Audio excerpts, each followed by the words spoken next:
Wanting to keep my podcast sponsorships and advertisements free, I stayed away from such options. Instead, earlier this year, an alternative appeared. With my fiancée, we have joined a rapidly growing marketing network for a company which develops technologies and healthcare products based on traditional Chinese medicine. Instead of advertising products and services, I've decided to extend this opportunity to you. While this opportunity may not be for everyone and might still be unavailable in your country, I have no doubt that in time it could be, and therefore, here we are. If you are looking for a side hustle, an alternative way of earning, and a space to grow as your own boss and manager, this program could be for you. Commission-based and fully remote, I believe it to be an opportunity for those who feel like a 9-to-5 model takes away too much of their life and isn't exactly worth their time. If you'd like to learn more, follow the link below. If your country is on the list, you're in. I look forward to working with you, and now, enjoy the show. Hello and welcome to WS Podcast. My name is Wojciech Salski. I'll be your host for today. And today I'm having my first, even though it's been a while, ever recording with Connor. Hello. And we are recording in a very unusual space. This is actually one of the bushes that we own, my family owns at the seaside in Poland. So we are recording live for you, straight out of bushes, I guess. It's nice and hot and a little toasty, so we might get a little roasty here, so we'll see what happens. I have a bucket hat of my wife-to-be to support me. We've got some coffee, we've got some water. All prepared, eh? If at any point you're feeling like fainting, faint, and then we'll figure it out. Switch. And yeah, I don't know, guys. Let's see what happens. You know, I've been really excited to make this podcast with Connor for a while now. We've got some ideas, but I don't think we're gonna stick much to any script whatsoever. Maybe let's start with just briefly you introduce yourself to us, whatever you want to share with our audience. So yeah, hey guys, and first of all, it's a pleasure to be here with you, mate. If I can cheers to that. It's a really beautiful environment that we're in, and I feel blessed to have these friends around me. And yeah, my life right now consists very much of diving down the rabbit hole of personal development and coaching, and that takes the realms of coaching clients, which actually came about so randomly when I decided to help a client of mine now to rehabilitate her leg, her knee. She had knee problems, and we decided to go down to the very core of it, just to do a bit of movement here and there. And it ended up going so well that now she's a full-time professional athlete. So now I'm a coach, and that just sprouted out of nowhere. So that's me in a nutshell, and obviously that comes along with a load of other works, which I guess we'll get into as we speak along the podcast, isn't it? Yeah, for sure. No, I mean it's a good thing. It's a great place to start. You know, the whole journey of your client. Let's keep them anonymous. Maybe first and foremost, if you can just elaborate a little bit more on what that journey was, because what I remember was something like she was basically diagnosed with some sort of problems with her knee. Yeah. To the point that it was like, oh, you're gonna have to have an operation. Yeah. And then you made a bold, statement that you can actually try and figure out a way. Yeah. Without an operation to heal the knee, right? Yeah. So, I guess a good place to start then is, I guess, with my own journey. With my own knee problems. So I was quite an avid footballer, and I guess with most footballers, what ends up happening is, it's either an ACL injury or something else to do with the knee, which ultimately is, and I'm sure as many of you know, listening at home, know that it can be life-changing, especially for a sports player, and ultimately career-changing as well. And that's what happened for me. I had a couple of surgeries and nothing really happened until I decided to completely change my approach. And that meant not just trying to just get stronger legs, but also just focus on the different muscles moving differently. And I mean moving differently in terms of like slow core rotations, even moving with a resistance band, and even walking backwards. And I'm not sure many people think about walking backwards, but if you walk backwards on a treadmill on a bit of an incline, I bet you'll feel different muscles activating the body, in the legs especially, ultimately creating a greater balance. Okay. Anyway, so walk more backwards. I'll try. So so we actually met when I was working in Costa. So obviously, I'm doing all this stuff in the gym on my own stuff. We met as we were working in Costa and we're doing really well. And then she came to me saying about her knee pains, that she has a lump just below the knee. And you could tell that there was a bit of an imbalance because she was always standing on one leg. And, over time you are conditioning your body. If you're compensated on one side, you're ultimately conditioning your body from your ankles, your knees, up into your hip, and then that ultimately is going into your lower back. It's probably why you might have shoulder pain all the way up into the neck, because there's a misalignment in the hip and from the knees as well. And you can imagine, because it's all connected from there. So when she came to me and said, she was booked in for 2 operations, and the doctor said that she wouldn't be able to do any sports. And she was also seeing a physiotherapy as well, so she was having shock therapy at the same time. But they never really said how to do the exercises. They just maybe said a bit of guidance to do leg press at 60 kilograms just to strengthen the legs up and maybe prevent the things. But I was quite surprised in the fact that they didn't say how to do it, or how much we should do and what types of movement we should do. And so that being said, I felt like in that moment I could help someone. I could give them my wisdom of my experiences and translate that into helping someone. I think the first goal for me was to prevent any further injury, and to reduce any pain, to help that, to let's say to what's the word I'm looking for? To just control the pain levels for her, to make it feel better for her. And so I became a coach on the spot. I sold her some sessions on the spot, and I became her coach. And at first it's a little nerve-wracking, as many maybe self-employed people would do. They might not feel like they have a clue what they're doing, but they know intentionally that it's there. Well, but one thing to note here, just so you guys don't think that Connor is just out of the blue coaching people, you do have qualification in that. So it's not only through your experience of just, I worked out a couple of times at the gym, so now I'm a coach. You actually have the qualification as well. It's just your first client that happened, so to be that, So I mean, I've been doing this for many years, been in the gym and involved in many different sports throughout my life, as we've spoken about, football, rugby, athletics. So there's definitely a passion there, and the need to want to help people, to give them that wisdom of how they can move their bodies. And so when we came to the first session, what shocked me was the leg pressing at, let's say, 60 kilograms. I thought it was quite insane to not give any guidance. So what we did, no technique, emphasis whatsoever. For example, it's go and fight without any training.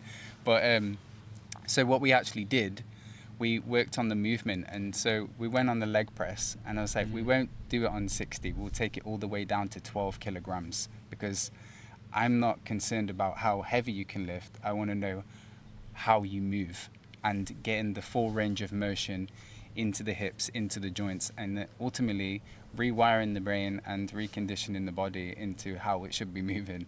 So we worked on form, and we worked on depth, and then from there we're working on small gradual changes over time in terms of weight. And then the powerful thing about this whole journey was that because she was seeing the physiotherapist at the same time, he was able to give us real-time actual feedback with statistics from his shock therapy. Okay. So after 10 sessions, they had a scan on her leg, and it was shown that he was like, wow, I can't believe it. Somehow the lump is reducing in size, and you're actually 85% less chance of having surgery now. And for someone that... 85%? Yeah, 85% less chance. And it's funny because the day before she had this, I'm like wondering, do I know what I'm doing? I feel like I can help someone, but am I really the person to do this? And then the day after, she has these feedback, and she got these results to say from the thing that the lump is reducing in size and that she's 85% less chance of having surgery. And now, for me, that's a huge empowerment. You know, it's like, okay, let's do more of this. Let's find new ways, you know, and let's go from there. And then, so we had another 10 sessions, and that's when it really became incredible, because the lump had completely disappeared, and she no longer needed any surgeries that she was booked in for, and she no longer needed to see the physiotherapist. And this was all because she moved differently. She built a solid foundation with form and movement at the bottom, rather than focusing on what we can lift and trying to be strong. And because of that, it's as if what they say when to build your house upon maybe rock rather than on sand. You know, you're building a solid foundation, going up and up and up.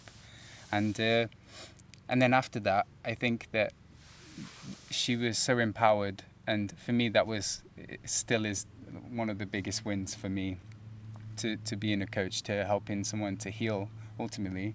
And for my client, obviously that's completely changed her life, because now she went into competing in something called High Rocks.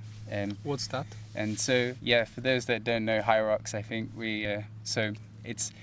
it's a very high intense thing. It usually lasts for about an hour.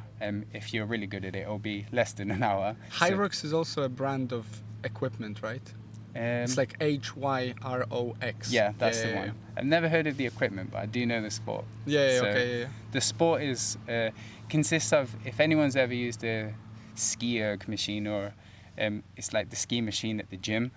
I think you're skiing for a bit of a distance, and then you're doing a kilometer run, and then there's stuff called wall balls, where you're squatting and throwing a ball up onto a wall, and then you've got sled pushes, where it's like the sled with a load of weights on there, you're pushing it along that like fake grass kind of thing, and then pushing it back. So, and then I think there is other kilometer runs in between that, like so it's like HIIT, right? Some sort of kind of HIIT training, and mobility based. And that's the interesting thing, because I don't necessarily teach her High Rocks style stuff, but I do exercises that can easily be translated into like how she moves going into that. And I think with her newfound empowerment of being like, wow, okay, like I'm moving better now, I've got more energy, she's on her toes all the time, bouncing. She went into this sport just to try it out, and ended up winning her first event that she ever went into. So, and now this is the crazy part. So her first event, there was 1,000 people that joined in to this event. You had to take a fitness test to go into the top category. So her and her sisters just went, okay, let's take this fitness test to see if we can get in. Only 75 people passed out of the 1,000 to go into the top category. Yeah. And she was the only one out of her sisters as well, which was maybe a funny thing at the time for her sisters, because out of the blue. Yeah, and then that was powerful, and then she ended up winning the event overall and got a sponsorship. So that was even more like this is incredible, and it obviously proves that how we're working together symbiotically is like really working. It's really happening for this young girl right now. And after that, she's been in a few more events, been absolutely smashing it out the park, and that's all because we've built a solid foundation and built on that over time. And now so it's a really powerful story to start with, to be honest. And it's going, and it's like, this is just the beginning. I remember, I don't know if anything's going on with that, but you also mentioned that at some point she might be going to Japan for another round of this, like, international wise championship. So that was another note to add, because she's been winning these events consistently, and the sponsorship, she also got entered into the World Championships for High Rocks next year. So that's just going from, if we reflect on the start of the story now, when the doctors are saying that she's not going to do sports again and she needs operations, to them being completely healing up her leg and being on the world stage in a sport and being sponsored. It just goes to prove, always seek a second opinion. Yeah, right. Especially from the doctors. Yeah, a second opinion, not from a doctor. Yeah. See. Yeah, it's really interesting. I think you said about imbalances earlier and like the foundation. I've noticed, for example, with my grandma, that after she's had an injury, I think she fell and stuff like that, which old people usually do. And ever since, because of her rehabilitation not being full, now she has more and more pains in other parts of the same side. Yeah. Because she's obviously compensating, right? Yeah. So you just end up creating, it's like a stacking problems on top of problems with it. Yeah, it's really powerful, as you said, about the foundation, building on a foundation. I don't think in many areas of life we are taught or we are offered such a solution to begin with. You know what I mean? Like, I started working out, going to the gym, I don't know, when I was 16. Yeah. I had a coach for a bit, like we did some exercises and whatnot. But being a young, silly guy, I didn't really pay much attention to stretching, for example. Yeah. I think stretching is like the biggest, the most undervalued aspect of workouts for young men ever. Like no one wants to stretch. Everyone wants to just get jacked. Yeah, of course. But no one wants to stretch. And then like that's like building your house on sand, right? Because over time, no stretching, your body is just gonna start letting go in some spaces. I think that's the added thing that we realize over time, because I completely understand with like being the younger one and just wanting to be like pumped all the time, like that feels good, but then stiff, really. Yeah, then you realize that you're quite stiff and you wonder why you've got back pain, and you're thinking it's like maybe you slept funny, but really it's just that you're not teaching your body how to move correctly. And I think it's only since that I discovered using yoga actually in my sessions, because for our warm-ups and our cool-downs, it's like I use yoga flows instead of like any static stretches. We do yoga flows instead, just to warm up the whole body. So that's anything from like doing downward dogs to cobra pose, and paddling out the feet, as we used to do in kickboxing when we joined and stuff like that. And I think it's funny, because then when she goes to these events, you don't really see people, even the people that are doing the athletic category, you don't really see them warming up any dynamic stretches, stuff like this. So already you're priming your body just by doing that. And again, it's allowing the energies to move through as well the body. Like I think that's what yoga is about. It's like about releasing the tensions from certain areas of the body and allowing the energy to move through, so that it's more freely and readily available for us to channel into doing different movements. Let's say if you're doing high rocks or whatever you're doing with anything it, really, with running, for example. So have you seen how other maybe one more thing on that topic, have you seen how other coaches train their people for that Hyrox thing? So I haven't necessarily seen it myself, but she's always fed back to me that What her like competitors slash yeah. So I mean, people that participate in it. yeah. I mean, I don't really know how other coaches perform. I think it's always like it's quite important to like focus on your own craft, and of course you can always see what other people are doing and maybe going into that market. But again, she always feeds back to me that it's my energy that helps a lot. Like it's more about the overall reprogramming the mind, the way that you view it first of all going into the session, because that I think that's where winners are created, is before you're actually going in to there. It's your mindset, your overall mindset, like going in. For example, like here's a cool thing. So the last event that she did, right, the person said, in order to get a sponsor, you need to do this in under 20 minutes. And she said that a few people, most of them around her, actually saying, well, I probably need half an hour then. I probably need 30 minutes to do this event. And she already started like, okay, give me 15.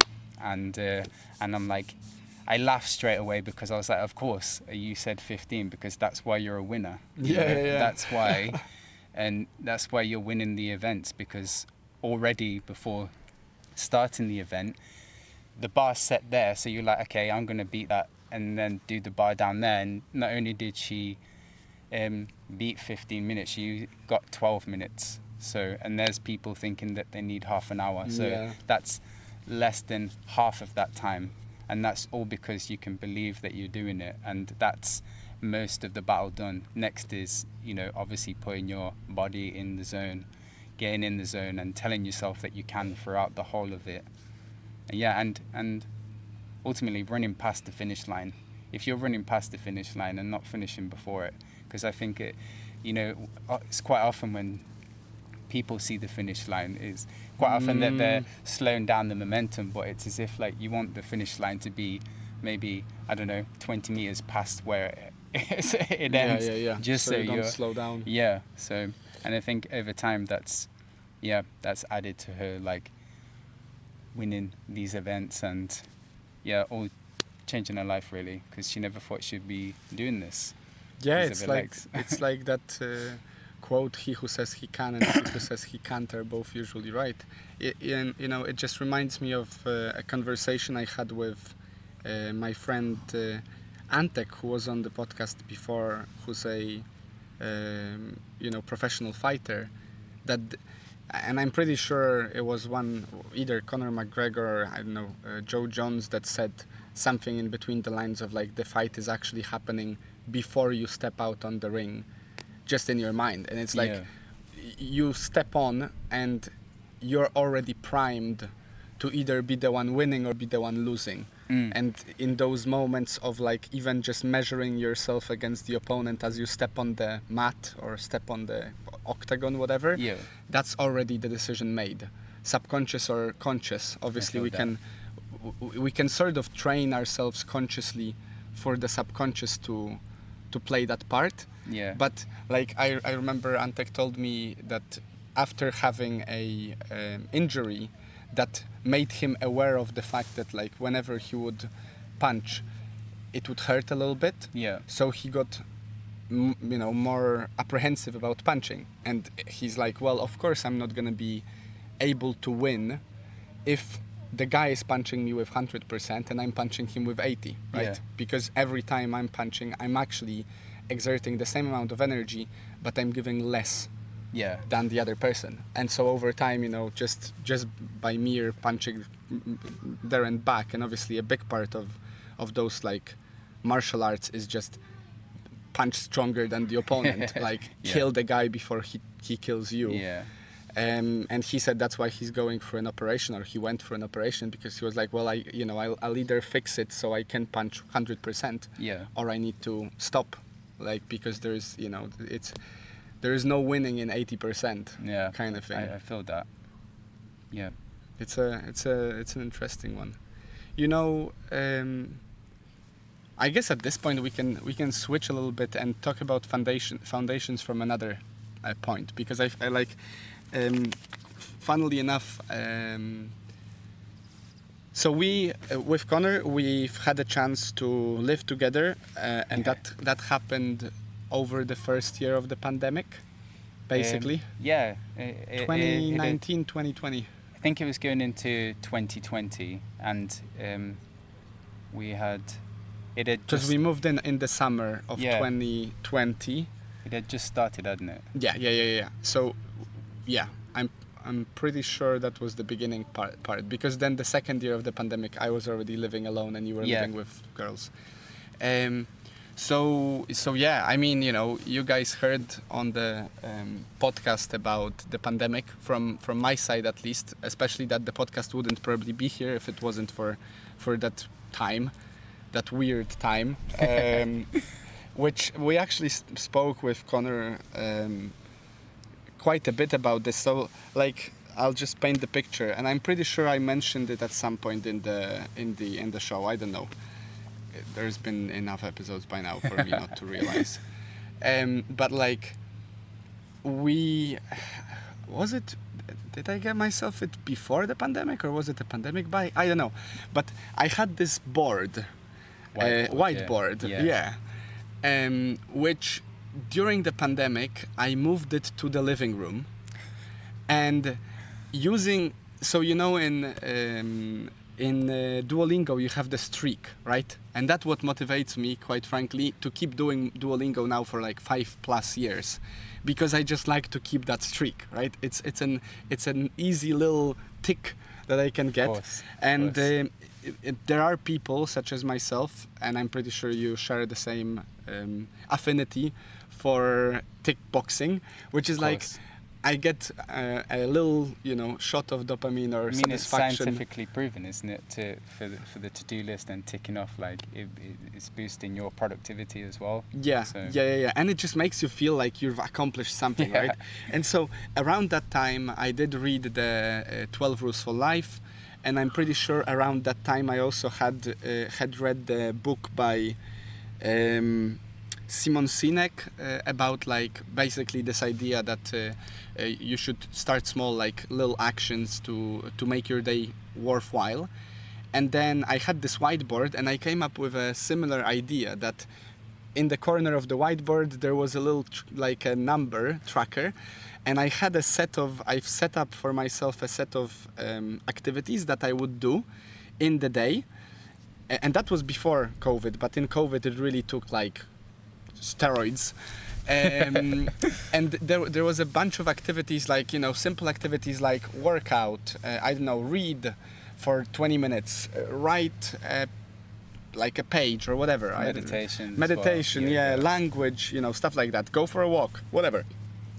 And I would add another day in the streak, as long as I kept like 70 or 80% of success rate. Basically was the threshold. And I think by the time of it, when I was going to Poland in that year, I had like 174 days or something like that. So we've made basically for, I don't know, is that 4 months, 5 months, something like that? Yeah, half a year. More or less. Yeah. That's consistency, though, 100%. Yeah, and so basically what we did, we moved the board to the living room, and then we split it in half. So Connor would have his own little tick boxing and the corner number, and we just, from my perspective, we just had a blast during the pandemic, because we barely worked. You were on furlough because it was the gym. Yeah. I barely worked in that semester. So we just had a consistent everyday same like workouts, writing, reading, skating. I mean, it was I think when it reached its height of like the new lockdown rules, Yeah. obviously everyone was kind of shut indoors, isn't it? So you know you've got a lot of time to spend, and you know, quite often I've experienced from you, you've read a book and you've got this newfound inspiration, and yeah, I mean you already seem like a quite an inspiring guy yourself anyway, so to feel more inspiration, I'm like, okay, I think this guy's onto something. When he brought his whiteboard out and then split it down too, and started writing down all these exercises to do, and you know, I can truly say that's changed my life, this moment, because That time, you know, yeah. if you guys at home think about maybe doing it for yourself, like I would vision it as if, like, if you think about like the highest version of you, like that person that you would aspire to be in this moment right now, like what qualities do they have, like what creative expressions do they have? Are you exercising? Are you eating right? Are you meditating or journaling? It's up to you what you want to do. And if you think about the habits of that person that you wish to be and maybe write them down, like try it out for a week. You know, what's to lose? You know, see what you can create for yourself, and like obviously, you know, ticking those things off, you can become so productive. I think that we spoke about it, that sometimes it felt like there was a lot on the board, and someone else might look at that being like, okay, that's just way too much. But we often found that we did most of our things before 10 a.m. in the morning, because you know we were waking up, and I think one of the first things that we were doing was writing, and this again came from a book. The artist's way. The artist's way, and I think from there we're already okay. We've done the writing. You're already feeling a bit more clearer, more productive, more focused into going to the rest of the day. I mean, for us, we were very active individuals, so the exercise felt like it was already ticked off anyway before the day was started, just because, you know, that's a natural part of our day, just to go and do a bit of exercise anyway.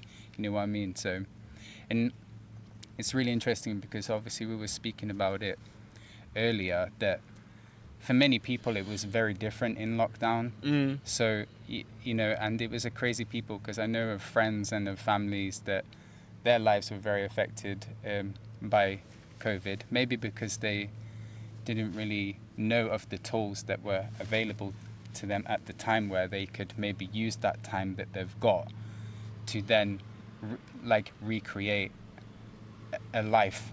Instead it just became, oh, okay, now we're, you know, stuck at home, there's nothing to do, and it's almost like an idea of passing the time. Yeah. Because I can't go to work, so I just wait until I can go to work. Yeah. And so you end up falling into the habits that allow you to wait. Yeah, of course. Instead of actually doing something. I think this is where that whole, like, when we become self-isolated and then the added loneliness got brought up around. And like, yeah, you know, loneliness is like a difficult thing. I think we've all been affected by that at some point. But then I think there is, for me, like, I used to feel this deep loneliness, but then I realized that actually that time of spending alone gave me the greatest means to actually become become the architect of my life. Actually, that whiteboard, the blankness of it was actually infinite potentiality, because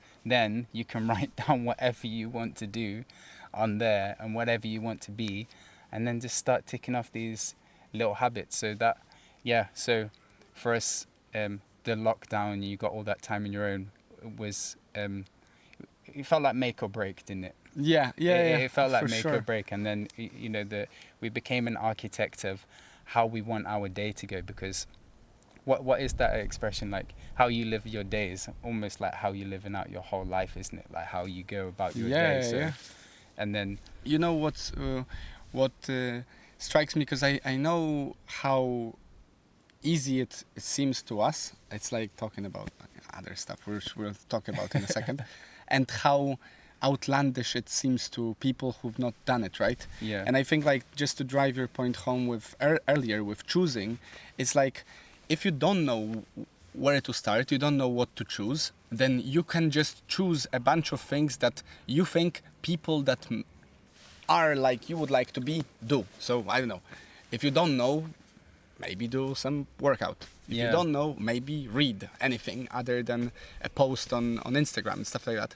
But the one thing that like really stuck with me, and I remember at the very beginning when we did it, it was like it kept ringing in my mind, is that speech, that part of a lecture from Jordan Peterson saying like, the schedule that you're creating for yourself, and it is a bit of a schedule, right? Like you don't have to schedule it in your day for it to be a schedule of your day. Of course. Like he said, a schedule should not be a prison. Like that's make so true. make the plan that you want, not the plan that you think you need, but you don't want, because then you're not incentivized actually to do it, and so you're not gonna do it. Like we didn't choose any activities that we hated. No. Some of them might have been a bit easier than others. Like I wasn't a big fan of writing morning pages when I didn't really feel like it. Yeah. But because I saw a benefit from it, I thought like, well, why not? Let's just power through it. It is tailoring it to your own needs, because the thing is, I think if I followed your day, I think I might have gone insane, because of how you go about your life. And that's the thing, even though we were doing the kind of same things, we have our own different flavors of how we do it, man. We have our own genre of living, I guess. So and it's also the size, right? The chunks. Yeah. Like your workout might get me completely not wanting to work out anymore. My amount of, I don't know, reading might be something that puts you off because it's just too long. And that's the thing, I think, for those people listening as well, about like I speak to some people about how much I read now, and they're like, oh, I really don't like reading. And I was like, you know what, I never used to like reading. I didn't start reading until I was like 21. I didn't really like reading at school. Why? Because there's no pictures in the book. But but then because it's hard. It's work.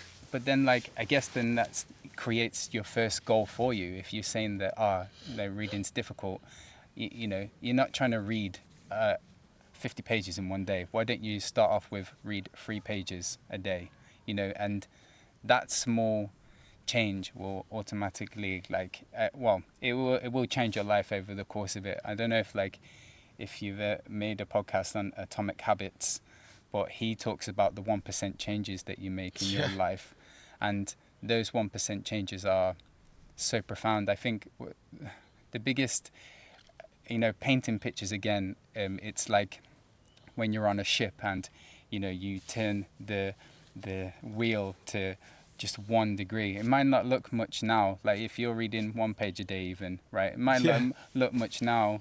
Over a week you might be halfway through a chapter, but then over the course of the time, like let's say you're on that ship again, you're thousands and thousands of miles off course just from that 1% change. And that's the power of it. That's the power of, like, if there's something that you want to do but you don't know how to start very, very small. But that's the power, isn't it? Just starting and just adding it into your life. If it's like, know how to meditate, just sit and breathe for like 2 minutes, just focus on the breath. And obviously that's easier said than done, but it's not about like trying to block everything out, but just continually coming back to it. Or maybe it's just setting time to do nothing. Maybe just setting that time out to just sit and just be, and I think that's what it is for many people. It's that idea of building on a strong foundation, right? Like if you put in 2 pages a day, that's building a stronger foundation than reading 20 pages once a month. Yeah, of course. Because one of it becomes a habit, and so your second nature, and ultimately it becomes the way you are.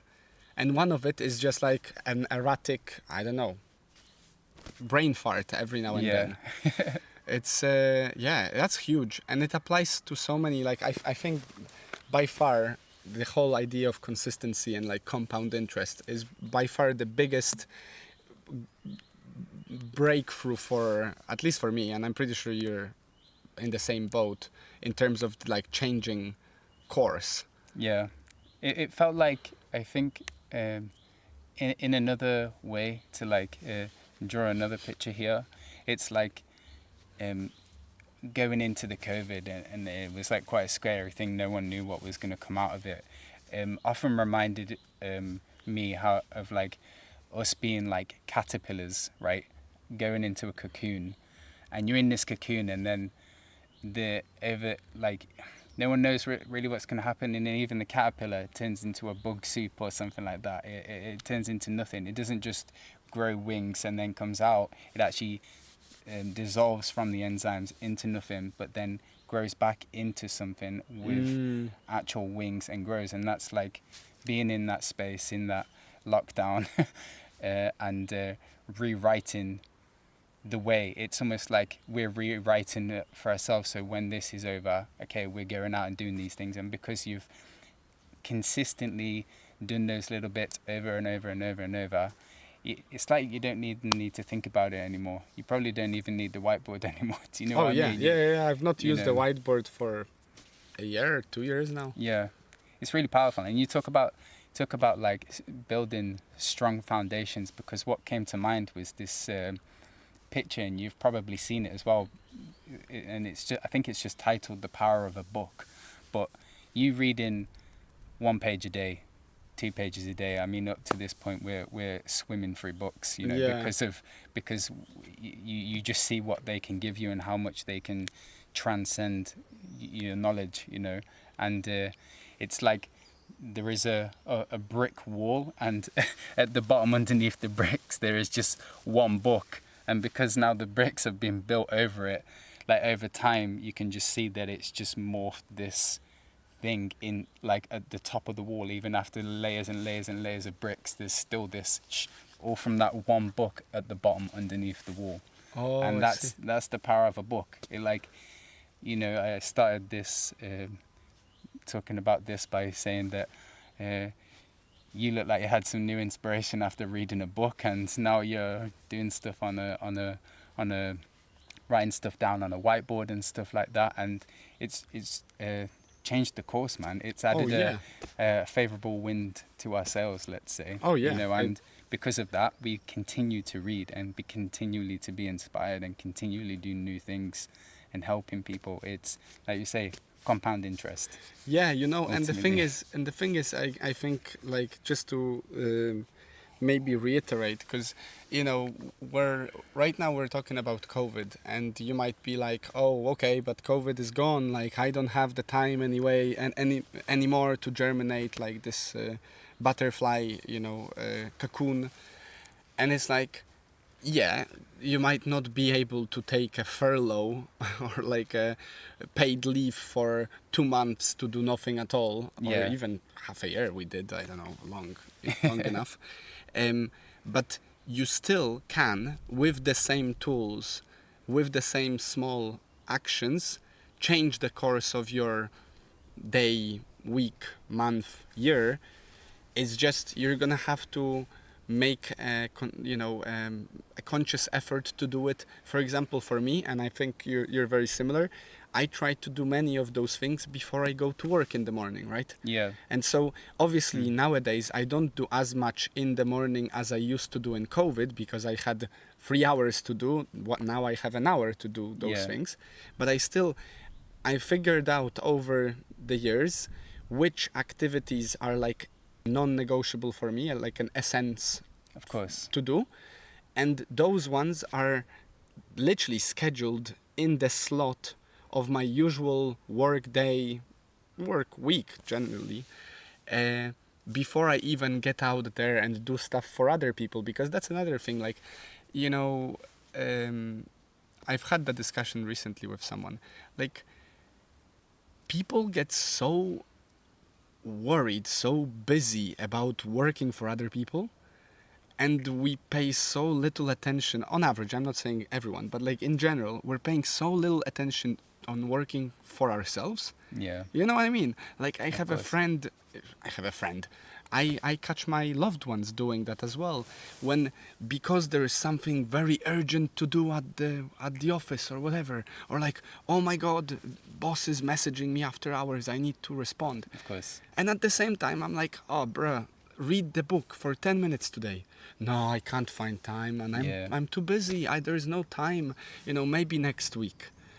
Like, because you prioritize working for others, which essentially means you're working for tiny amount of money, giving away your most precious time.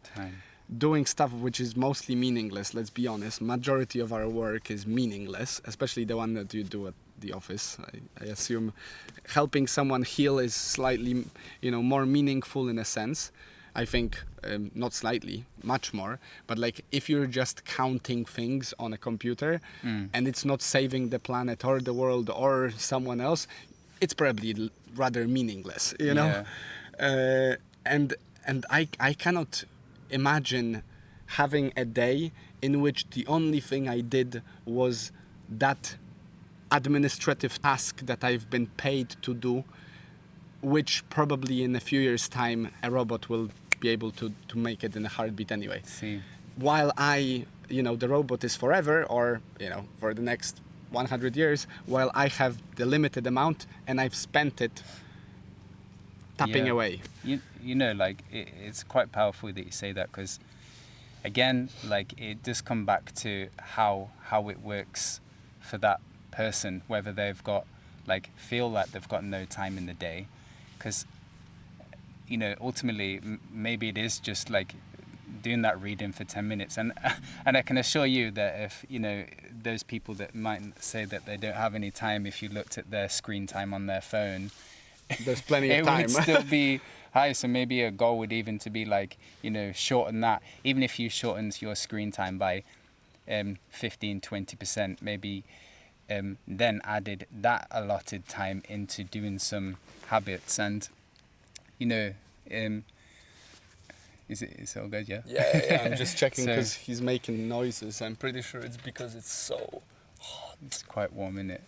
But yeah, I mean, it's not like, oh, these are just nice activities to do that here and there. Like you say, it does change your life, and ultimately you talk about time, and I think that the time that you give to yourself is one of the greatest investments that you will ever do, more than a job can give you in monetary value. I mean, for me, like in fiat monetary value. In fiat monetary value, 100%. We'll jump into that rabbit hole in a second. But yeah, saying that, like, I've been through so many different types of jobs and trying to understand, do I have my purpose in this role, whilst all the time still cultivating these, habits of exercising, writing, meditation. At least, they're my three that I'm like, okay, they're my pillars of my day.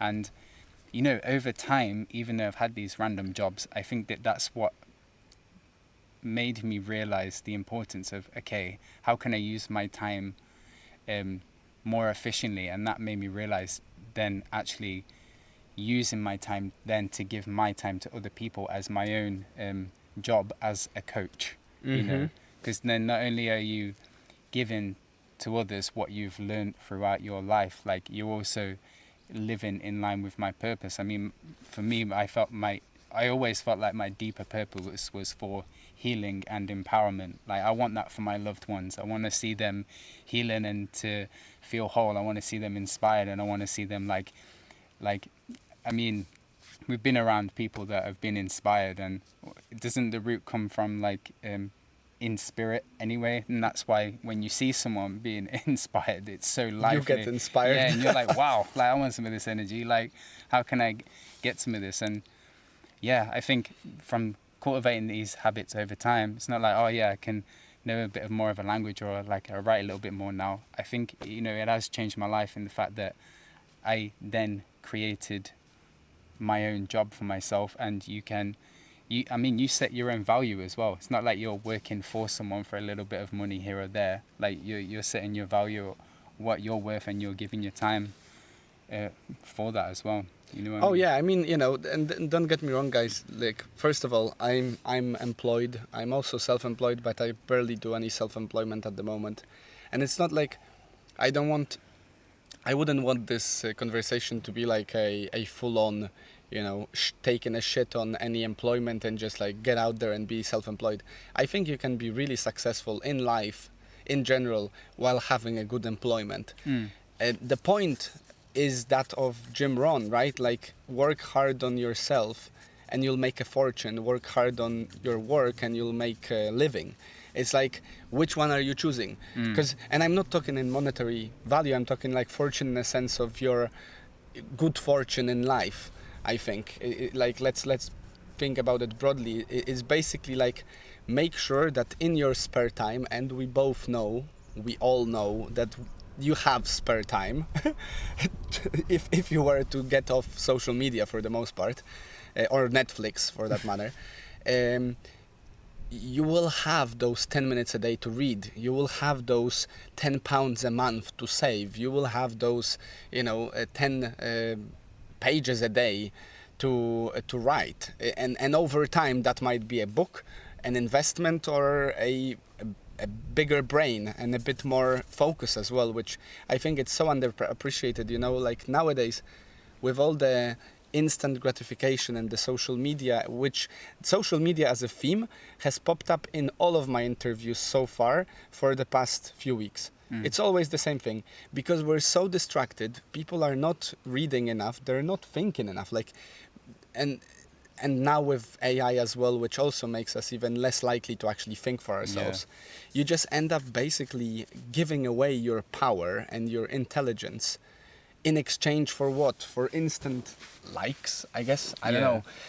It's just one of those. And the one thing that stuck with me about like the whole self-employment and thing is, if you build that strong foundation, if you find what you want and then you pursue it, then I can imagine that you actually make a greater success than if you were employed. Because if you're pursuing your success in a way that you've specified, but you're working for someone else, there is always someone cutting the top bit of the cream from you, right? But unless you do the work at the foundation to begin with, unless you know what you want, and unless you get really good at it, it's probably best that you stick to employment and maybe just stack sats on the side, save up, do your stuff in free time. Like, I'm enjoying right now my stage of life where I have a full employment which allows me to pay my debts, pay my bills, have some money on the side to spend and to invest and to save, while I'm doing the podcast and jiu-jitsu and stuff on the side. Maybe in 20 years time it's gonna be completely other way around. Maybe I'm not gonna have any employment whatsoever. Maybe this is gonna be the employment, and so be it. But so it's not like throw the job right now and go straight into coaching. but definitely, if you want and if you know what you want and you're getting good at it, you should start charging your own money for it instead of working for someone. Of course. Why not?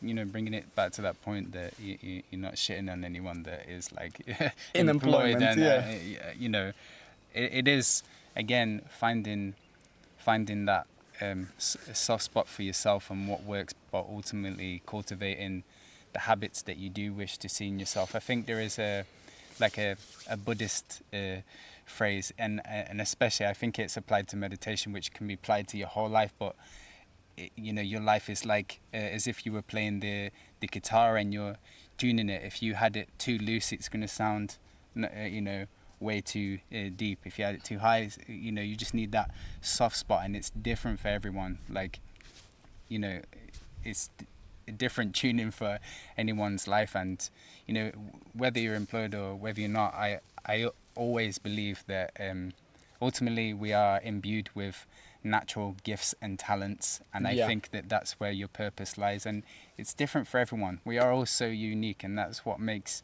everyone's journey so meaningful, like whoever you are anyway. So like, and actually cultivating these habits that I wished to see in myself actually gave me the necessary means to unlocking, or let's say realizing, rediscovering that purpose within myself. And that's a huge point. Like literally, you just made me aware of that. It's like, unless you give yourself some time off social media and off of those automatic replies to the world, unless you're giving yourself some time to actually think for yourself, you are unlikely to find out what your purpose is, right? Or what you like.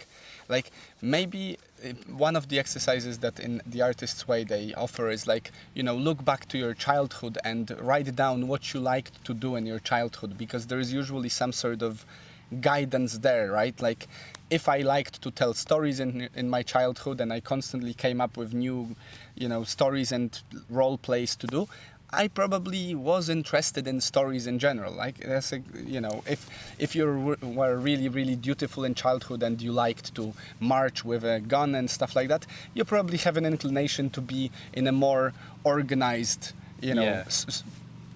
setting, whatever. But like, unless you give yourself a moment, a space, an activity to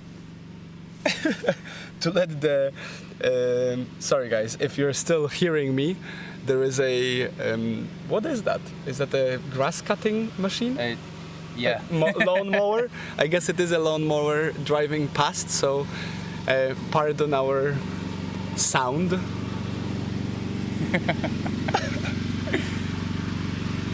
It's the special guest.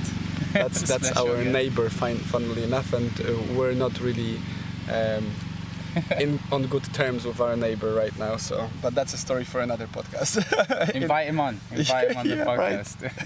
Right. But what I was saying is, like, unless you give yourself a space to figure out, to even just think what you liked and try it out again. Like, for example, for me, I thought about it, like, I always like to tell stories. It seemed like a fun thing for me to do. I tried writing a couple of times, but I never got to actually do it.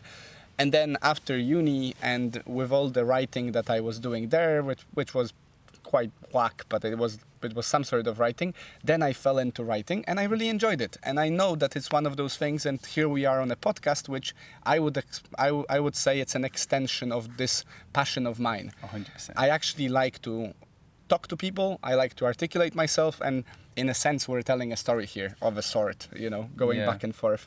So the point is, you need to give yourself some space, even if that's just 10 minutes a day, to figure out what you like. Otherwise, good luck trying to figure out what you like while you're scrolling through the algorithmic setting that is being set up for you. And almost watching everyone else doing what they like to do, and you're just you're paying them with your attention, wishing you were doing it. Like, I think that writing was a powerful place for me to start, because it's not like I was writing much before that, and maybe there was even the belief system there beforehand saying that I'm not a creative person anyway. And it's like we came back to this thing of, like, the fight is already happening before you've stepped onto the ring. And if you're asking yourself, like, I can't write, or I can't do this, like, maybe see if that's like if you can change that in that moment, because ultimately we do have a choice whether you want to give yourself 10 minutes in the day to do something. And for me, like, writing was that thing. I said, I'm not a creative person, I'm not this, I can't do this, I can't do that. When I really just put the pen to paper and just started moving it, I was writing. And then comes the self-reflection. Maybe if you've got that 10 minutes to sit down and just write, maybe write a day in the life of the person that I'd like to be. That's a powerful one. Let's just see about, like, what habits do they have, like, and honestly, there's nothing to lose with that. If you've been living the same life and you maybe still not content, maybe have a day or two of just living a different life, And if you work, like, just build that 10-20 minutes around that. Maybe in the morning, maybe get up a little earlier, go for a walk instead of being on your phone. It's stuff like that. Even if you don't get outside, if you don't like get outside. I know, for example, my mom, for example, like, I know she's in a bit of a rut herself and doesn't get out much. So maybe, like, the goal for someone like that is even sit outside in the sun. That's your goal. That's the small step. It's not. Yeah. It's not trying to. I'm not trying to.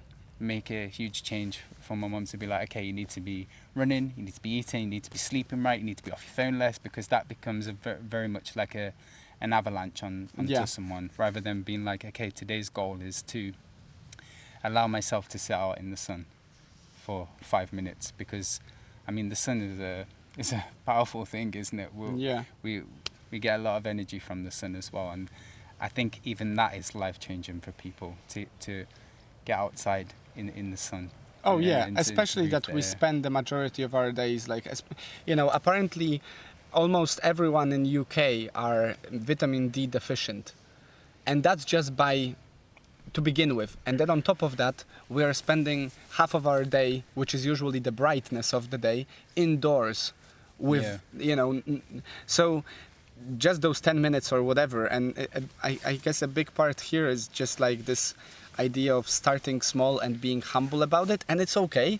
Like, no one's expecting you, if you've never worked out, no one is expecting you, and you shouldn't either, expect that suddenly you're gonna be, you know, doing 150 bench press off the get-go, which I don't think is anything to strive for to begin with anyway. But like, if that's your thing, you know, it's this, you need to start small to begin with anyway. You cannot save and invest 10,000 if you cannot save 10 pounds, right? Yeah. Like, it's an absurd idea. But one thing I wanted to come back to, which just crossed my mind as well, you know, we said what you pay attention to, right? Do you remember from Deepak Chopra, attention energizes, intention transforms?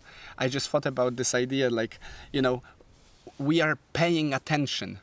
We're literally paying with our attention to the social media, or we are paying with our attention for writing, whatever. So in a sense, if you're paying attention to yourself, you're giving yourself the benefit of that attention. And then your intention, which you said earlier about writing, like if you have a limiting belief, like, oh, I'm not a creative person, I don't write, whatever, your intention to write just for the sake of writing transforms over time your belief, right?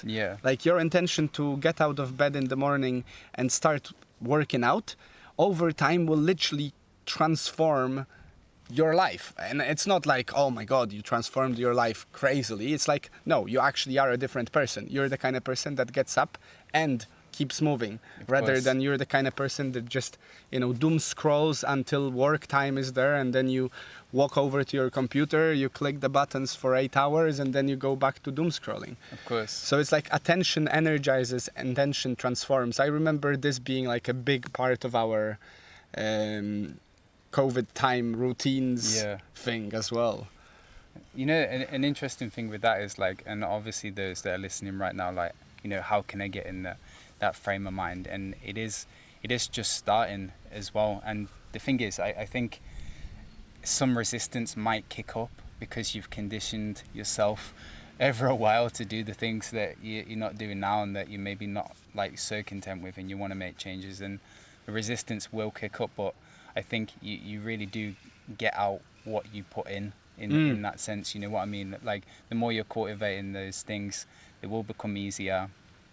And and I think it will actually have dramatic changes in your life, you know, even tenfold in some areas. I mean, I've seen the writing with you. I remember when you first started the Artist's Way, like, what's this guy up to now, man? Like, come on, like, look at him with his pages and random stuff. But again, I saw the inspiration as you're writing away like a madman, and now you know you've got some published books and you've got podcasts and that, and I'm like, this guy's amazing. Like, and that's all from just doing the writing. And I bet it hasn't always been so smooth sailing though, has it? Because I guess people just maybe see writing then like a product coming out of it and stuff like that. But you know, for me, for example, like I saw the effects that it was having on you with the stream of consciousness writing. And now for me, I guess, again, it is very different styles. For me, it went very much with stream of consciousness. That's when I began to see many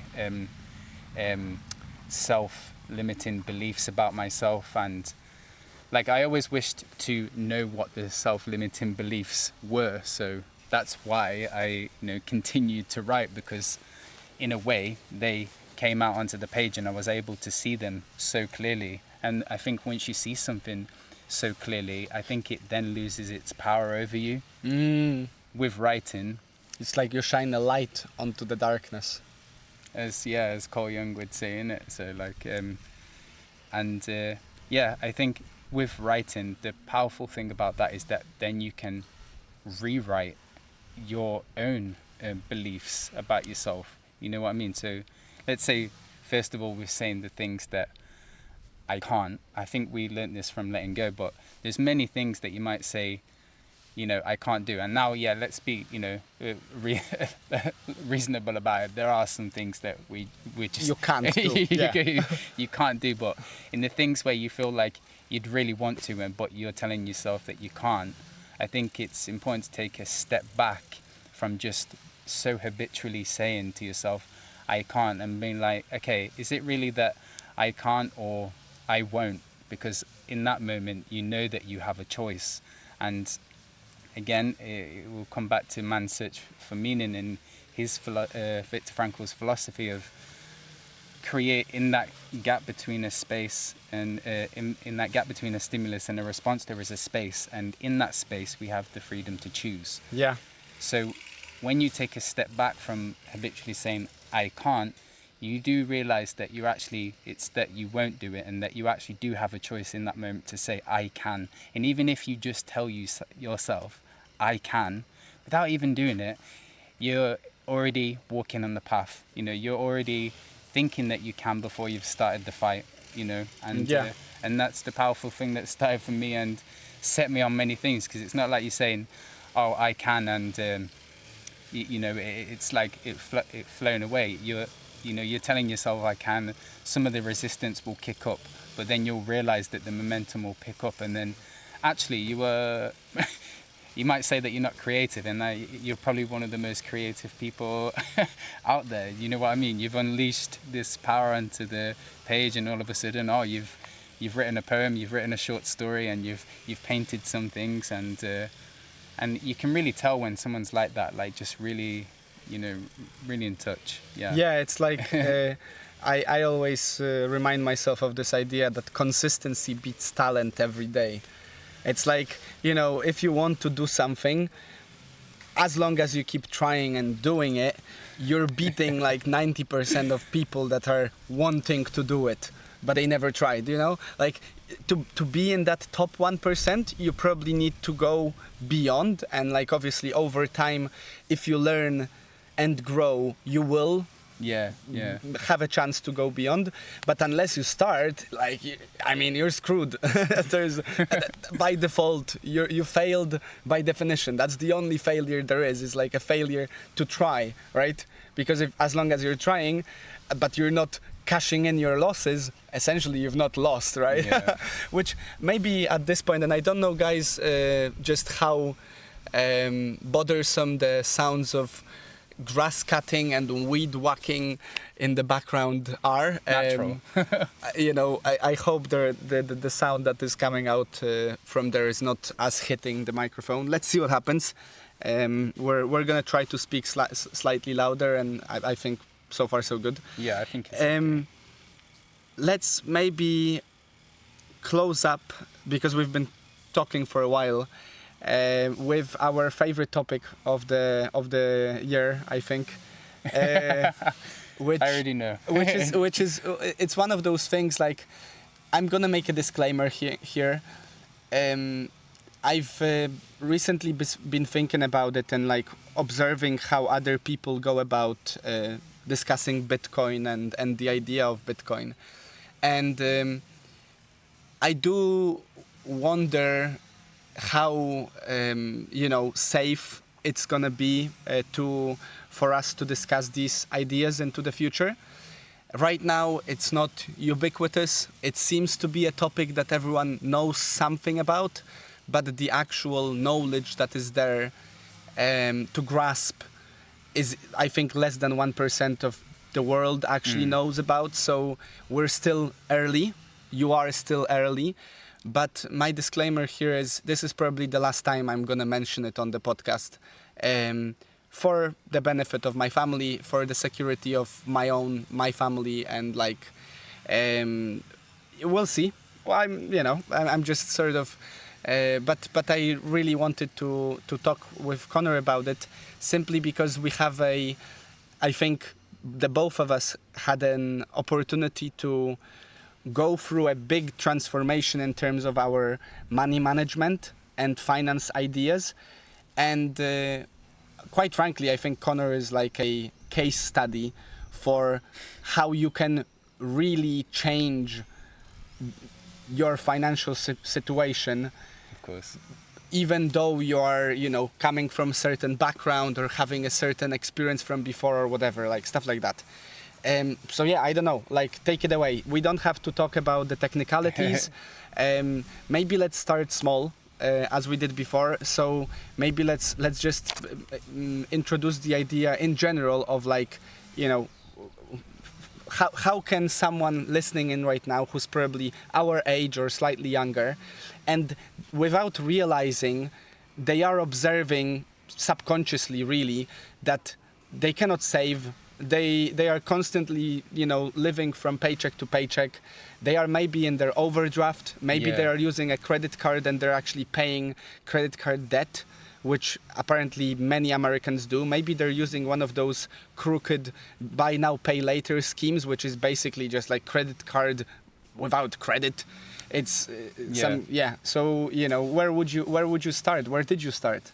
Well, I think the biggest thing for me, because I think, it's, trying to make money and, getting on to making money work for you. I've tried many things, and even the quicker schemes, like maybe in copying someone's trades to make that money on the side, which essentially is not working if you don't really know it yourself and you don't know what you're getting involved in if you're really just copying someone's or match trades. betting. I remember like some of our friends from uni did match betting, like betting opposite bets on different platforms and getting the bonus as money, like £5. And I think what really changed for me is not just trying to make money or land in that money. It is the system behind it, which is your intelligence, like your financial intelligence, and that actually came from reading books again, which changed me. And which books? A powerful book was the one that you mentioned before, with The Richest Man in Babylon. Oh yeah.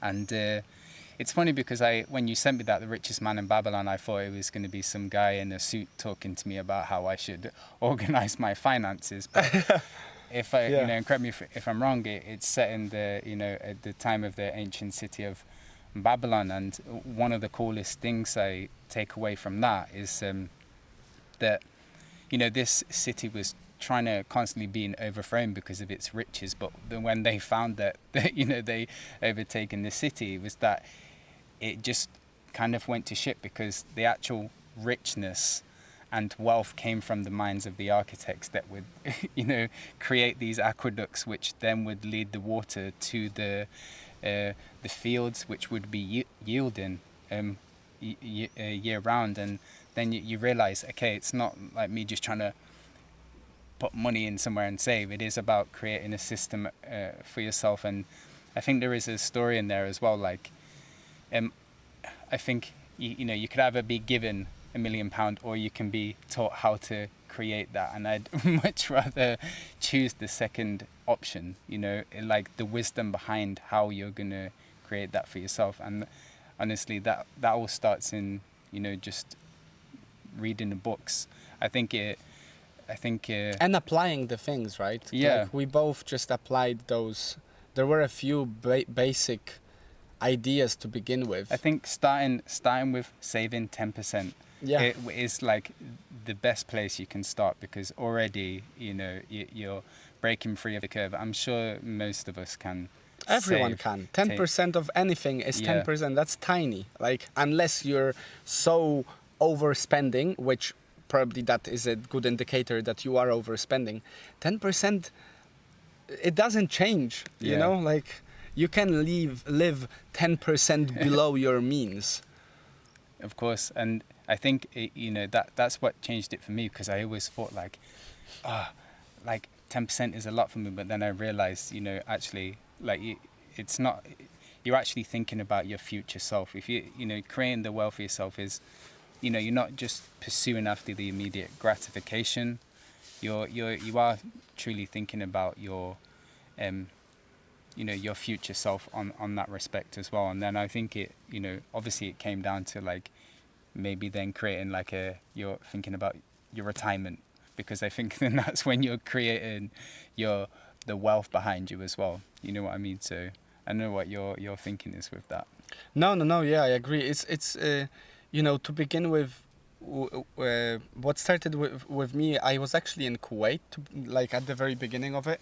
And if you guys want, on my channel on YouTube, you actually have a full series of little webinars we did with this gentleman called Florin, who just, I don't know, he just liked the interview I did with him, and then he was like, well, let's talk. And then we ended up recording a bunch of webinars, during which it was like basic personal financial advice for youngsters. Yeah.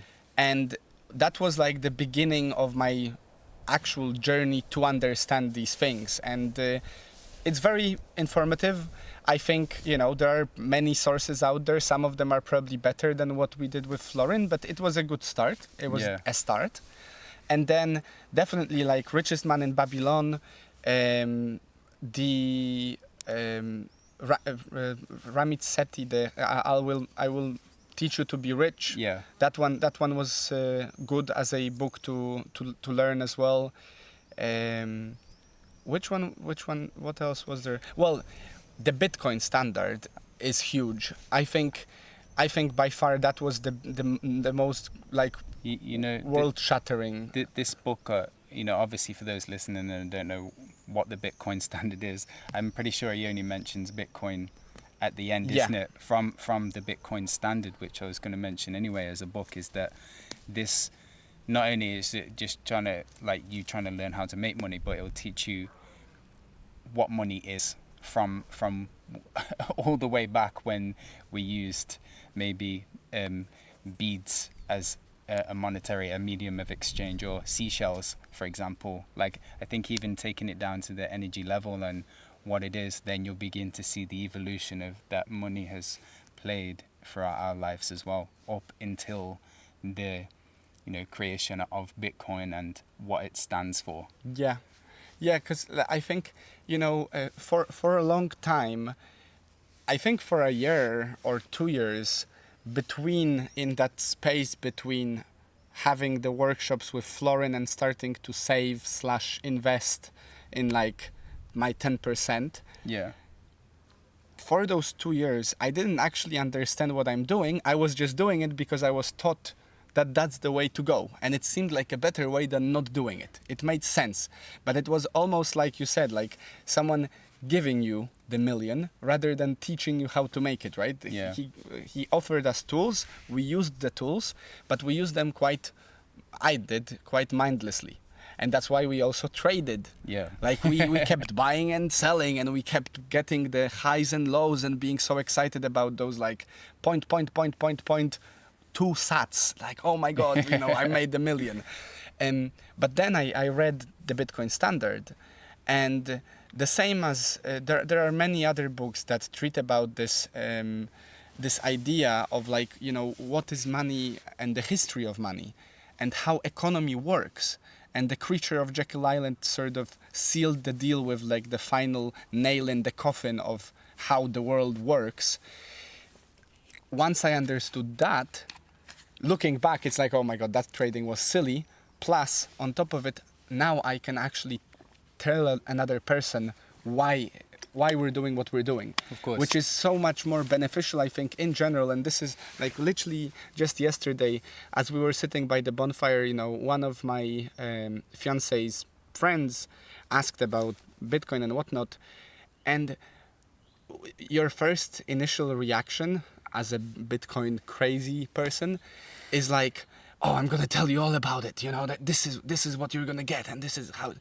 The thing is, if you don't meet the person where they are, if you don't offer them first an understanding of where they are, giving them a guidelines or how to get somewhere else is not gonna do anything for them. Yeah. Because they don't realize that they're in pain, they don't realize that there is a problem, and so that the solution you're giving is like, oh, that sounds too great, you know, leave it.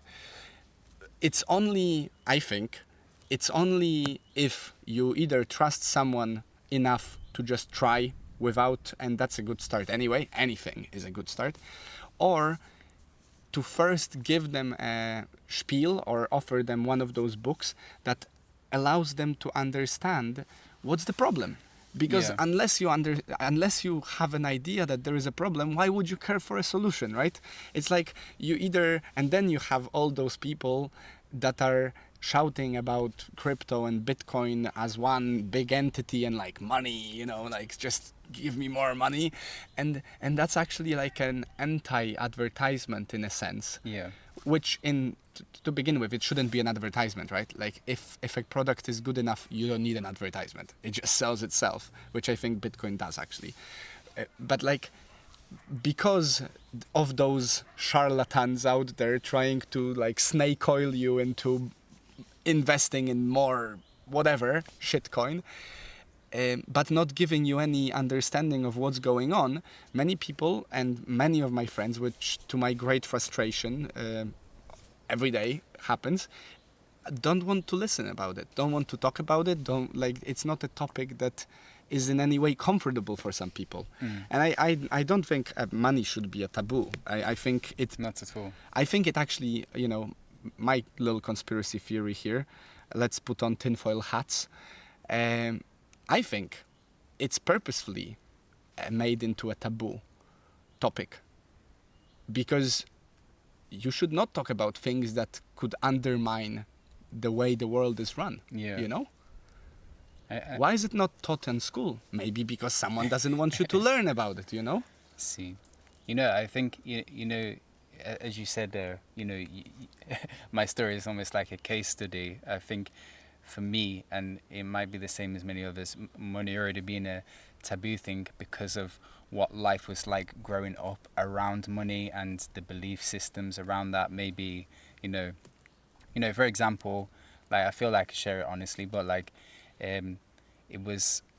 it wasn't uncommon for, let's say, the bailiffs or debt collectors to be at the door, you know, to when you're younger, and obviously as a kid, you know, you grow up thinking, okay, we don't have enough, there's not enough money around to sustain our needs, and you kind of grow up thinking that about the world. There's not enough money to go around, for example. Yeah, that's a big belief right there, right? Yeah. And yeah, so I think that's what also changed it for me, was then actually learning again about belief systems and your own belief systems about money and how you regard it in yourself, because it's even down to feeling like people think money is almost the root of evil. Yeah, right. For example, and I know it can be used for needs that may not be the best as well, but As any tool ever. yeah, but then it can also be a tool to actually excel your life, to enhance it in any way. You know what I mean? So All to help the world, to help other people. Yeah. yeah, so and that's why actually learning about it became the greatest thing for me. Not trying to just acquire it, but learning how to acquire it as well, and what for, you know. So yeah. Yeah, and I think, you know, it's we keep circling back to these foundations and, like, you know, building a strong foundation. And I think, yet again, this is a strong foundation. Is like we live in times, unfortunately, I think, fortunately, whatever. We live in a time where many young people, such as ourselves, believe that there is no future, believe that the world is gonna end, believe that the war is coming, believe that there is not enough money to go around, not enough water to go around, you know, like everything is going to hell in a handbasket. Like that's the whole theme of our times, it seems. And in many ways, I guess for a good reason, because we see, especially if you are like our generation, you see how much harder it is for you to get a house, to, you know, start a family, to do all those things that for our parents seem to be fairly okay. And for whatever reason, it's more difficult for us. And it's because of the money being crooked and because of the world being run on fake money, which is fiat, right?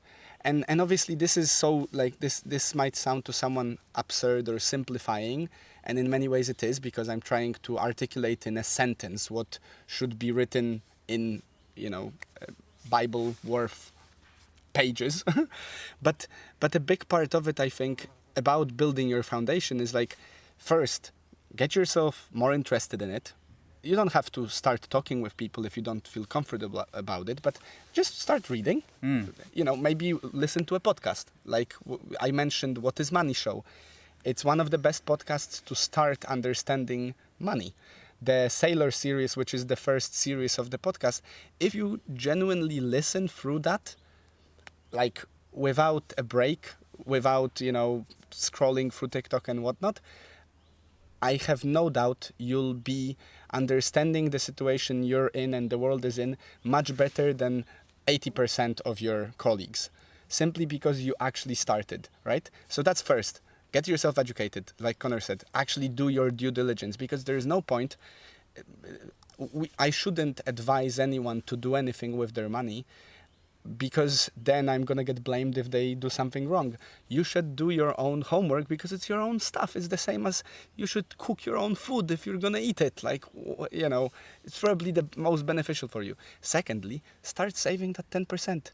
You can do 10%. Like, it's not much. And then very, very quickly, the same as with the pages on the book, like you start with 2 pages, and then in a few weeks' time, you're actually reading 10 a day. And then in a few years' time, you're reading 50 a day, you know? So you'll see also, I remember you were so excited at some point to tell me like, oh yeah, man, I'm actually saving 30% right now. It's like, yeah, you start getting competitive about it, while as you see it actually bear fruit, because it's exciting, right? That's what we're here for. And then the third part is, once you have the education and once you start saving, is make that money work for you. And this is a huge rabbit hole. I'm not going to tell you, get Bitcoin, simply because this is not any financial advice. You should definitely do your own due diligence, and then you need to figure out what to do with that third part.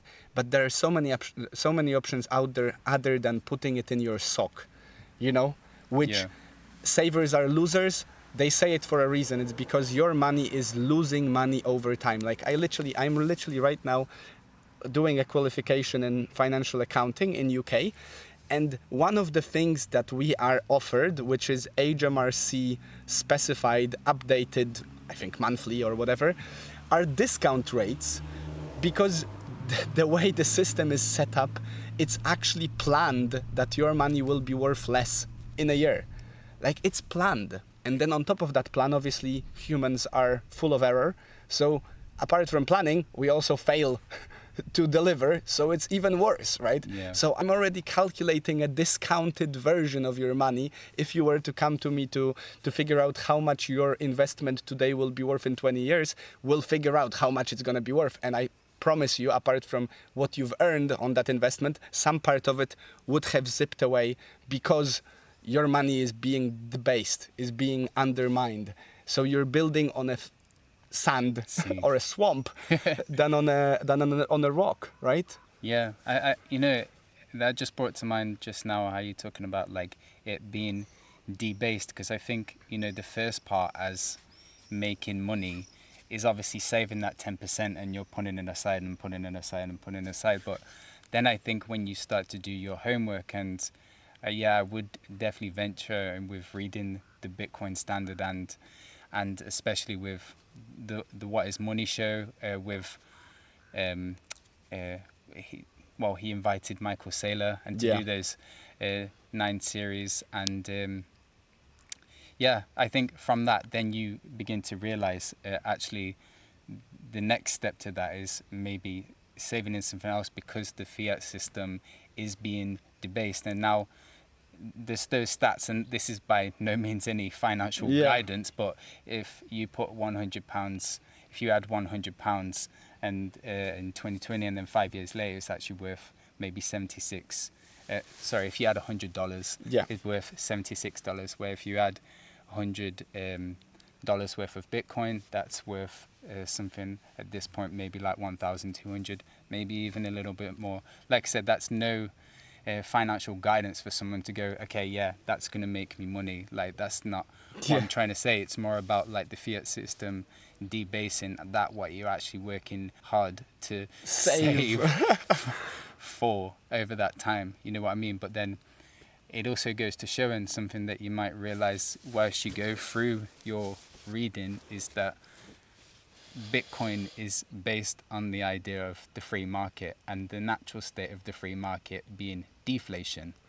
Whereas you always hearing about inflation around us, where actually on the Bitcoin standard, everything is actually becoming cheaper. And I bet that's a controversial topic for those listening. Oh, yeah, now. And I don't have any discount rates for deflation in my curriculum, Like, I have discount rates for inflation adjusted discounting. I don't have discount rates for deflation, because of the way the system is set up. It's set up in a way that is actually over time gonna make everything more expensive, simply because your money is worth less over time. And like, even if that is just even if you don't want your money to be worth more into the future, I beg you to consider the idea of keeping your money at its value into the future. And even for that reason, you should explore other options than keeping it in fiat. Yeah. Because by definition, because of those discount rates and because of the inflation adjusted life, it's impossible for you to keep up with inflation. You would have to be getting a pay rise of like, I don't know, at least 10% a year, because the official inflation rate is nowhere near as the real inflation rate. And for a good reason. I mean, if I missed the mark, I wouldn't be going around shouting about it if on that shouting depends my election again, you know? So it's like a all smoke and mirrors, and the official party line is 2%, while the real inflation could be 7. Who knows? We'll never know, you know? Like, there are some websites there to explore, but it's just like, even if you just want to keep what you earned, which I think is a good thing, right? It's yours. Why shouldn't you keep it? Then you need to find a way to keep it that it doesn't get debased over time, which I think essentially is like theft. It's like as if I'm stacking, you know, little banknotes on the side of my bed, and every year someone comes around and just grabs like 10%. Oh, no problem. Yeah, sorry. Don't look here, you know, I'll just keep taking. And then 20 years, 30 years, 40 years, 50 years, I'm going to retire now because I've been on a good employment career. And that stack could have been that many compound interest levels more. But since every year the little cheeky guy came around and grabbed 10%, it's that much less. And I beg you to check out compound interest calculator online just to realize how much 10% a year over 40 years is. It's absurd amount. Compounding is nowhere. It's like, apparently Einstein pointed out compound interest as the most magnificent, crazy power in the universe. And like, there is a nice quote, I don't remember it exactly right now, which is like, if you understand it, you earn it. If you don't understand it, you pay it, you know? Because that's exactly what you do with credit cards and stuff. Like, this is not a pleasant challenge, but if you want to see it, maybe some people need to get hurt before they learn. Is like, try not to pay your credit card debt for a few months, you know, over time, and then see how much that 13% in you know, interest rate gets you in 6 months. Yeah. And, you know, I think it's important to say here as well, because I think recently Bitcoin went to a new all-time high, didn't it? And there's probably many people going, well, you know, you guys are chatting about this and maybe it's too late now and stuff like that. But the thing is, I probably started maybe 3 months ago, something like that, properly. Yeah. And it still feels like we're watching a sunrise. Oh yeah. You know, and we're probably early for the sunrise, is what I'm saying. Like, I think most of us have heard that classic story of the guy that bought 2 pizzas worth 10,000 Bitcoin, and you know, today's value of that would be like 1.1 billion. I hope the pizzas were nice. Yeah. That's bottom line, but it just goes to show you as well, like, and it's not too late. You know, I heard something recently that even if you had a fraction of that, like, you would be much better off than you are now. Like, and that's comes back to this thing about stacking sats, isn't it? For those that want to get involved, it's stacking sats. We're not trying to chase after that one full Bitcoin and have that in a holding. Although, you know, that would be nice and something to strive for sure. But it's about stacking those sats, and obviously for those that don't know what sats are, it is the pence of Bitcoin. Exactly. As you said, it is, and I think you're already onto a winning path there by getting yourself some sats and keeping it, holding it for the future. It's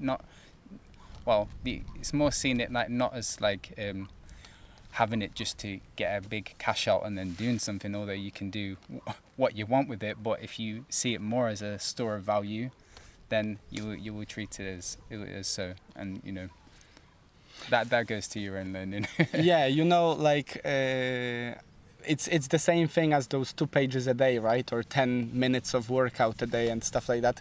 And I guess my final point on this, and we'll close the topic and we'll close the show in a second as well.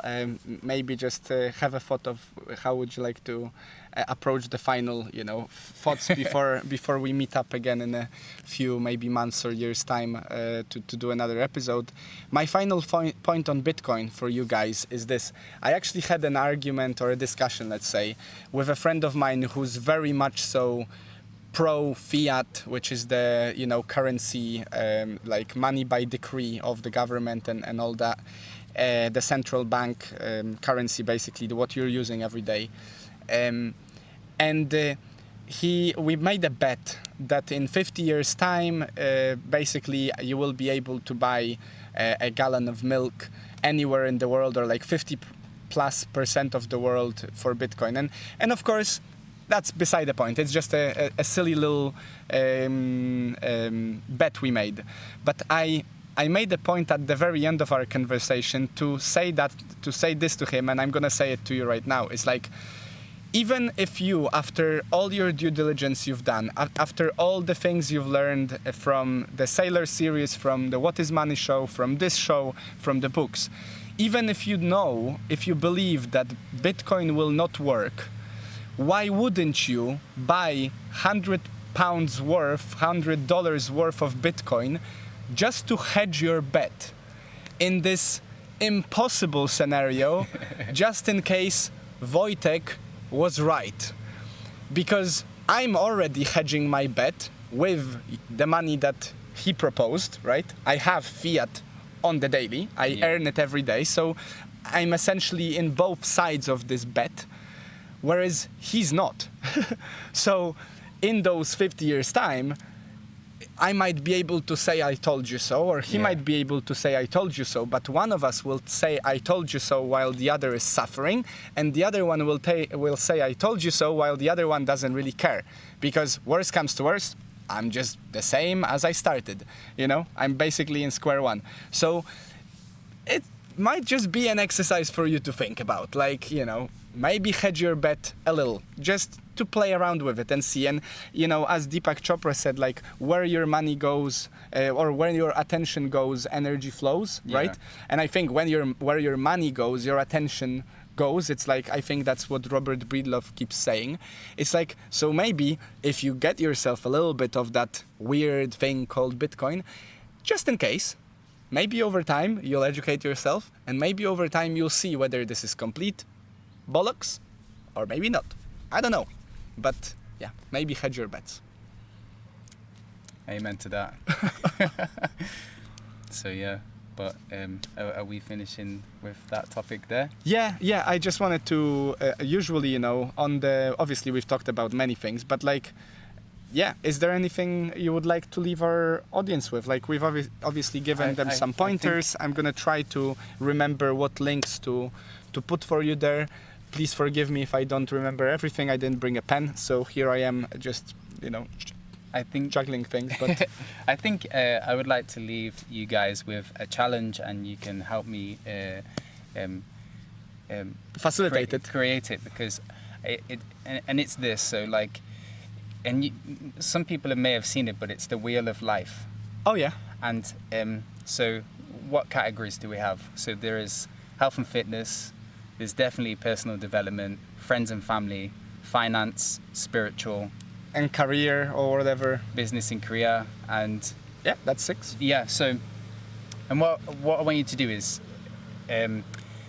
rate them in your life, how you feel like you are right now in your current life, 1 to 10, isn't it? And obviously, now you can see it. If you've got it in a circle, that's cool, because what they often say is like, if that was a wheel on a car, how smoothly would it run around? Yeah. Right? So, and now I want you to take a look at that and then realize, what would it take for me to take maybe each one to the next level, right? So what is that for you? Like, if it's friends and family, and you might be like, okay, maybe I could wish to spend more time with them. Maybe each day I could call one of my friends or a family member. Maybe I can keep more connected in that way. Maybe for finance, maybe it is reading that book. Maybe it is picking up that Richest Man in Babylon. Maybe it is listening to that Sailor series on the What Is Money show, just to give yourself a greater understanding. Maybe it is, and it should be, save 10% at least. For health and fitness, maybe it is for you getting outside and in the sunshine. Maybe it is like, okay, follow a plan for a week or so. But it is about setting small goals in each area of your life, and ultimately what it is to take you to the next level. And then, see where it takes you. Yeah, so I think that's the challenge that I'd like to set for those listening at home, just to give themselves an honest rating where you are right now and what you feel like you could do to take yourself to the next level. That's awesome. Yeah, I'll try to find for you guys a link as well below for maybe like an exemplary wheel of life. Nice. Well, thank you so much for listening in. Thank you, Connor, for... It's a pleasure being here, man, and I'm grateful to be part of your life as well, and for you to invite me to Poland as well. So it's a lovely part of the world here. So yeah, grateful to be here, and 5-10 years time we'll meet up again and chat about Bitcoin in a safe space of another citadel. Yeah, thank you so much for coming. It's a pleasure. Welcome, my friend. Thank you. Come on, pleasure, always. And yeah, it's been a long coming, this podcast. So I think this is just the start. We'll see in a few months or years. Maybe once Connor moves to Edinburgh, we can run another one. Other than that, guys, have a wonderful, wonderful week. Get out in the sun. Stay happy. Sweaty. Stay healthy. And we'll see you next time.